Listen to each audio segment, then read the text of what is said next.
Last question to you.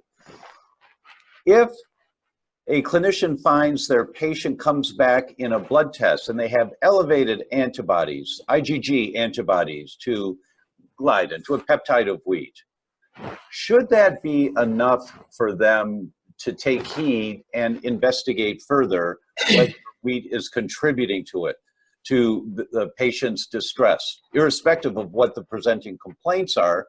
Or are there some people for which elevated antibodies can be considered normal? The presence of IgG antibodies to any antigen, including gluten, it tells me three things.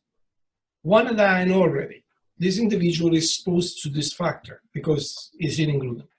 Two, gluten somehow sneaks through the gut barrier and comes in your body. Three, the immune system will see this enemy coming in and does its job, build up an immune response to an non-self antigen. So now you have the biomarker there.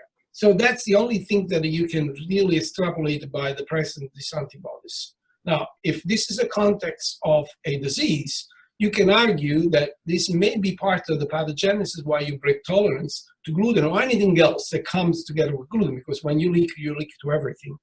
And therefore, will be matter of, investigation to understand what's going on there.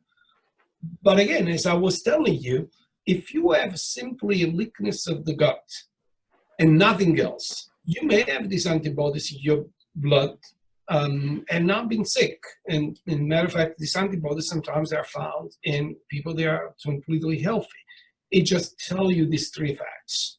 You're eating gluten sneaks in through the leaky gut, and immune system is doing its job. Understood.